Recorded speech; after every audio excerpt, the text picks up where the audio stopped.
right, hi everybody. You guys know this your favorite girl Toya with Going Into Pieces Movement.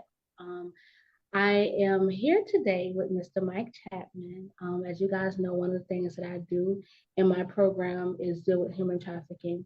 And so I started researching, and I was in this group, and I seen that this nice gentleman has a story um, that is very interesting. Seen all of it, so it's not the regular human trafficking that you guys would think of. Um, so without further ado, Mr. Mike, do you mind explaining a little bit or your story, whatever you care to share? I'm afraid. Certainly. Thank you so much for having me. Again, I'm Mike Chapman. I'm currently a certified recovery life coach with Fuller Life Consulting, and I'm also in the leadership of husbandmaterial.com.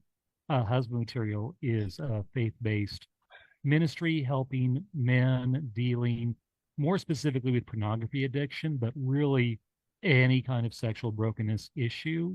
And once I started attending several years ago, they realized my own history with more specifically with the childhood sexual abuse I had experienced, in addition to being trafficked. Um, that after polling those involved, found out a very large percentage of those dealing with the pornography addiction also had some kind of abuse history in their past as well, and oftentimes would lead to the brokenness of different addictions. And so they eventually brought me into leadership. So I've been working there for about 2.5 years in leadership there. And then my own group is called Polar Life Consulting.com. And I do my life coaching there. I also have my own podcast. Information's on the website. And the focus of the podcast, sometimes I talk, but most of the time I want to have a platform where other male survivors of sexual abuse, assault, or sexual trafficking are able to come and share their stories. And those who come, some prefer anonymity, and I honor that. So if they want to use a pseudonym, that's fine.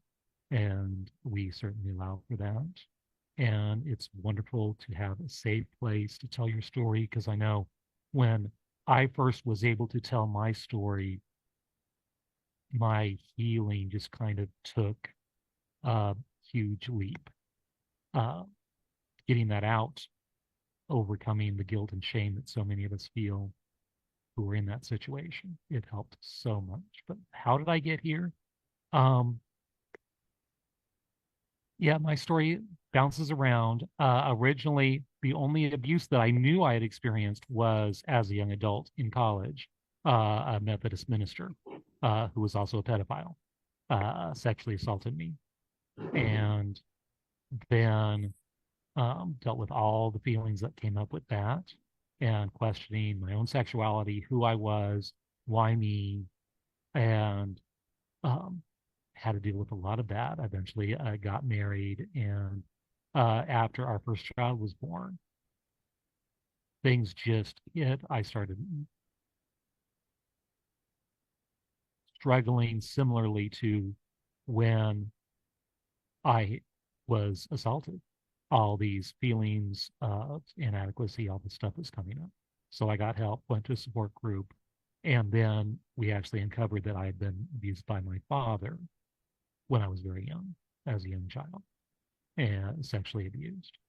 And then I dealt with that as much as I could. I couldn't really afford therapy, and there wasn't a lot of good mental health options. This was the early 90s when all this came out. I was 30, and not a lot of resources out there, and not a lot of good health insurance with mental health options back then. So I didn't really have a lot of help, but got support wherever I could through churches and whatnot, and that helped. But um, and found different support groups here and there that kind of helped me. Um, but it wasn't until 2019 where I started taking a hard look. My children had grown up and moved away. I've got two kids now, and um, giving me time to actually focus on my own issues. And then sharing online in online support groups that, yeah, I had memory blocks. We looked into that and someone said, well, what do you remember? And then I shared a story, and then they said, yeah, that was a sexual exploitation event, what I described. And uh, got confirmation. I was seeing a therapist by that time who works with PTSD and childhood trauma.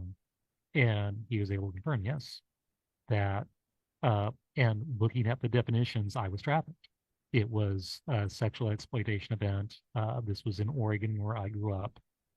Uh, the events, dozens of white middle class men bringing dozens of white middle class little boys um, to have a big, huge sex orgy, basically.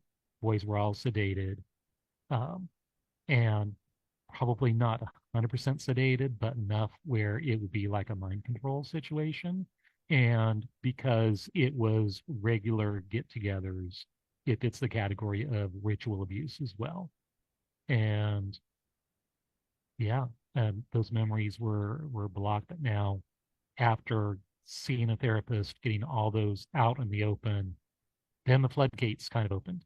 All of those repressed memories came out, and tons of PTSD flashbacks, reliving a lot of the abuses I experienced, but had help, had a wonderful therapist who could step me through, process all the pain. And now, several years later, I mean, I'm so much more healed. Not 100%, still deal with stuff, still have flashbacks, still have issues. Nothing as severe as they were. Um, but definitely, they say you go from uh, victim to survivor to thriver. I'm definitely feeling myself in that thriver range, being a voice for other survivors as well. And um, now in the world, not only of the abuse survivors, but now trafficking survivors. And there's so few male voices in that realm of anti trafficking uh, events willing to share their story.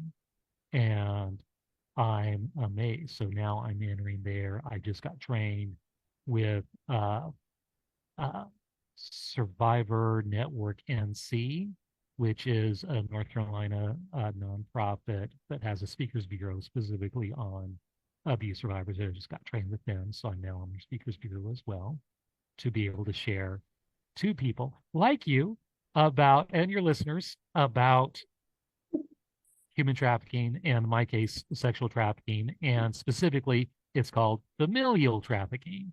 And unlike so many of the horror stories you hear about international kids and being flown different places, that happens, but so much happens in the US with locally born and bred people, and all in the shadows. And that it's families, it's people for whatever reason taking family members and using them for their own personal gain, whether it's financial or others. And it's across all society. We're middle class. Yeah, we had nice houses. I mean, decent houses. And he didn't use it for money. He used it so he could go and participate to these events and have this whole array of little boys that he could then abuse. That's what he got out of it. So, yeah, he got game. And there's so many different stories out there that people are taking advantage of other people for gain, and that's not right. And it is also not legal. So I'm doing what I can to share my story and help people to know that, yes, the abuse is not your fault. Being trafficked is not your fault. Shame and guilt is on the perpetrators. And there's hope and there's healing out there. You just have to find it. Yes, yes, yes. Thank you. So my question to you is, were you ever able to confront your perpetrators? Um, well, I only remembered it 5 years ago, as far as the trafficking specifically. Um, my father, he's in his 80s, still alive, have had no contact with him in 20 some years. I'm East Coast, he's West Coast, and I like it that way. I've had contact with family members and co-victims because I certainly was not the first family member he abused. There's confirmation he abused several other extended family members, and we shared stories and have very similar stories as far as his abuse. I'm the only one that I know of within the family who was trafficked. Um, but no, though he's still alive, but no, there's no reason to, because if I did, chances are he might like try to sue or deny. And I don't need that. I don't need him to hear my story. I don't need to confront him for my own healing. I've dealt with enough forgiveness issues with him. Still a struggle. Um, but I do know he was a victim. He was sexually abused as well, from what I understand, by a boarder that the family took on. And this is interviewing family members about what happened. Um, and then that boarder was like kicked out within a month, like last minute. Bye, pack your bags, you're out of here. And the abuse of other family members happened soon after that. So um, doesn't excuse it, doesn't condone it, but helps me to understand it. And And it's really good. It's a but root. yeah, yeah, there's always a story. And I know he was physically abused by his father, my grandfather, and I think that combo led to him perpetrating. And that uh, yes, a lot of perpetrators were abused, but out of all those who were abused sexually, especially men, very, very, very small percentage become perpetrators. And that message is not out there. That, yeah, victims are so vilified, especially in the media. Just watched first time Mystic River the other night. I knew what the story was um, about child sexual abuse was kind of the backstory of it. But yeah, that victim was very vilified. They toned it down from, I guess, the original book source material. But these stories portray victims as permanently broken and dangerous. And that's the exception. It's certainly not the rule. Um, that, yeah, I mean, I work with people all the time. And no, we're just trying to get through our day and, try to heal from all this woundedness. And we're certainly not a danger to ourselves or others, uh, especially if we're getting the help that we need. Okay. What was it like for you to try to maneuver through society after that took place? Like once you identified like the extra stuff, I know you kind of briefly Well, explained, but like, was it hard for yeah. you? Well, before I knew what was going on, uh, but after it happened, um, I mean, I was very fearful. Now I know, yeah, PTSD right away, hypervigilant. So my mind was racing as far as, okay, I need to keep myself alive. And that's what happens. And that's why they call it CPTSD, complex PTSD, where um, how it works is how the brain is wired whenever you, like if you're out in the woods and a bear appears, you've got that fight or flight response where your brain instantly rush of brain chemicals. Okay, you need to either uh, fight this bear or run for your life. And you got a half a second to decide or you're dead. Boom. And so you have that rush of brain chemicals, decide, okay, I've got to do something. And you respond. There's also a whole bunch of others responses, faint, flop. There's six of them actually. And if you receive any trauma, that's what your brain does. It does that fight, flight response with its brain chemicals. If the trauma is ongoing day after day after day after day, your brain unlearns how to turn it off. So it's just this constant release of uh, cortisol, all those brain chemicals, those fight or flight brain chemicals, because it's like, okay, we have to be on alert 24/7 to keep alive. And even when the trauma is no longer there, your brain doesn't know how to turn it off. Yeah. So, yeah, I was constantly looking at my surroundings. Am I safe? Who's here? Who's not? Where's the exit? Okay, if that's blocked, where's the other exit? Are there windows? Can I get out those windows? Are they big enough? Okay, they're not. Okay, where can I hide? You know, all subconsciously. But yeah, I'm like starting overly hard to keep focus, hard to do well in school, fearful of everyone, especially males. So a hard time making friends. Had some friends, but yeah, and felt so awkward. It's like um, enamored with the masculine, but also fearful of the masculine uh, because of all that I experienced. But I didn't understand this. I was a kid. Why do I feel so weird? Why am I afraid to make friends? You know, so you isolate.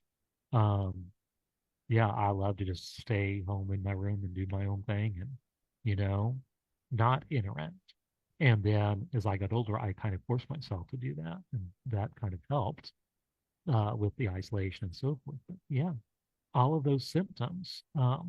Then coming out, it was looking at getting help and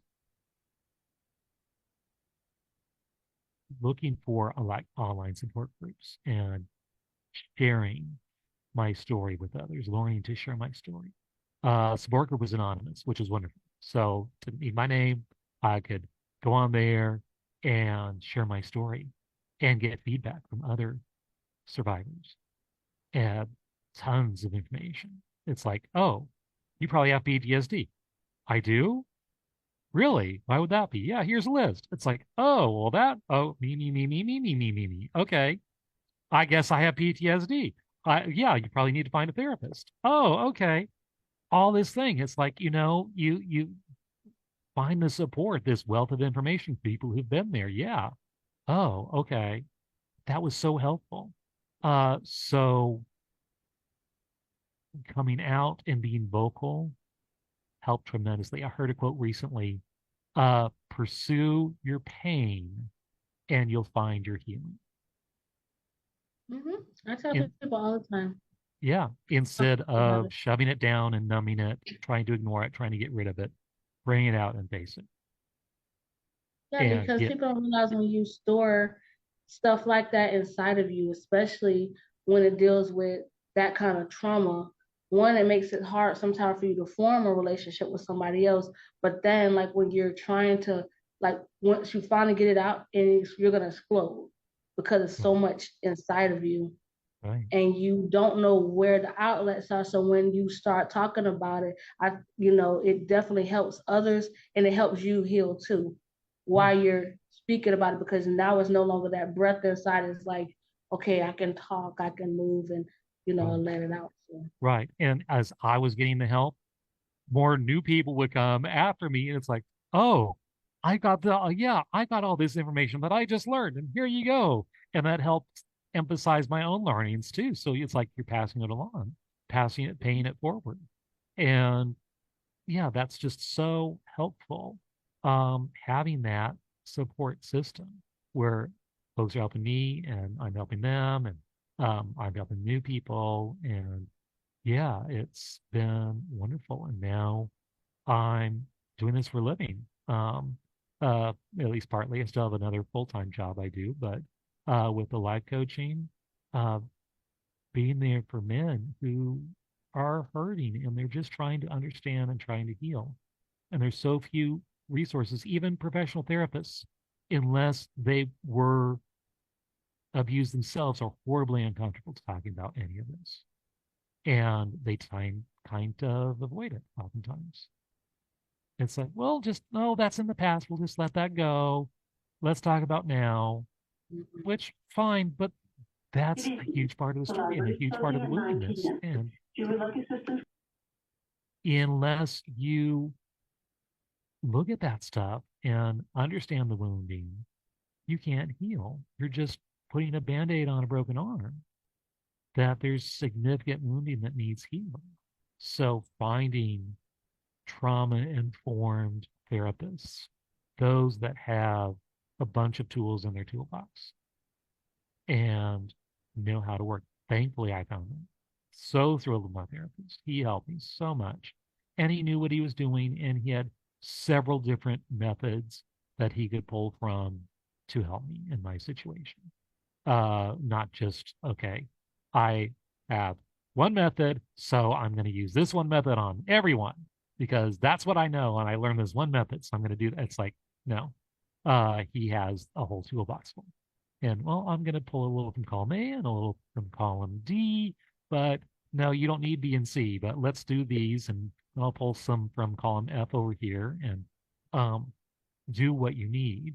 And it's just brilliant if you find someone who is that effective at that. And that's what I have. And then So my last question to you would be, what resources do you wish you had that would have helped you? just, especially when I first realized I had even been abused, much less trafficked, um, I wished there was like that online resource. I don't think it, yeah, it's been around for maybe 12, 13 years. This was 30 years ago when I first disclosed, was there internet? Like, it was pretty new. Um, so there was not a lot of resources and not a lot of stories. And you feel so isolated that you think, does this happen? But now they know that for women, 1 in 4 women in the US are sexually abused or assaulted before the age of 18. For men, you think 1,000, maybe 100. It's 1 in 6. 1 in 6 men. And that's just the sexual abuse or assault in general by the age of 18. And then there's also the trafficking. There's also all these other things that happen. But to even know that, because men do not tell, plus the fact that because men physiologically respond to touch, even when it's bad touch, it's harmful touch, your body has a physiological reaction. So there will be erections, there will be ejaculations. That's how God created our bodies to perform in that way. And perpetrators will use that against you. Oh, see, you're responding. That means you like it. That means you approve of this. That means you wanted it all along. To get the victim to believe they're consenting so that it's not abuse. And so much it's like brainwashing in a way, convincing the perpetrator, convincing the victim that they are a participant, not a victim. And you hear story after story after story. So often it's years or decades before the victim can even consider the abuse label applies to them. And now, after the Me Too movement, so many men came out and started telling their stories. So many male celebrities and athletes started sharing their story that, yes, they were abused. And then all the things came out about the Catholic Church and all these institutions where it's institutional abuse above and beyond uh, just individuals and familial abuse and the familial trafficking and all of this that's been happening for decades. Um, and only now is coming to light. And I wish it was out there. that people would have shared their story enough so you know you were not alone and you weren't crazy. And oh my gosh, does that mean I'll become an abuser? Because that was out there. Oh, you got abused. Oh, you are no longer safe with children because now you are going to abuse all the children that you see. Not true at all. But that was the thinking. And having that to say it's okay and it was not my fault and help is out there and you can find it. That is what I would really have loved to hear. And that's why I love to share that message so that people know, especially men know, they're not alone. It was not their fault. And you can find hope in them.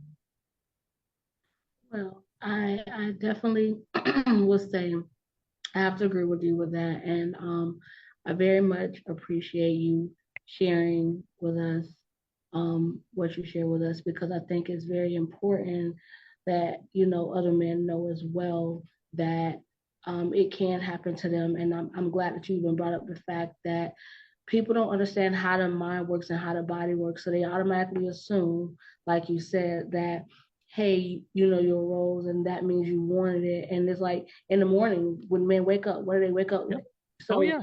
Yeah. that doesn't mean come on me. Right. That's just how, like you said, God designed your body. And once people stop, trying to victimize themselves, which they don't have a choice because people tell them that they're wrong. And so I'm glad that you even added that little piece in there because I feel like as a man, and me as studying psychology, I know the same thing. But I definitely think that I'm very appreciative of you, one, coming on here today, and two, sharing with other people your Right. story. And thank you. And one thing that people need to know is that males can be victims and females can be perpetrators. That more and more stories are coming out, especially in the trafficking realm. A lot of female perpetrators or sellers, they use the term Johns, which is very gender specific. And now it's sellers and buyers. So the sellers would be the pimps, and then the Johns that are the buyers. And both of those, not only males, females in both of those camps. You have female buyers and female sellers.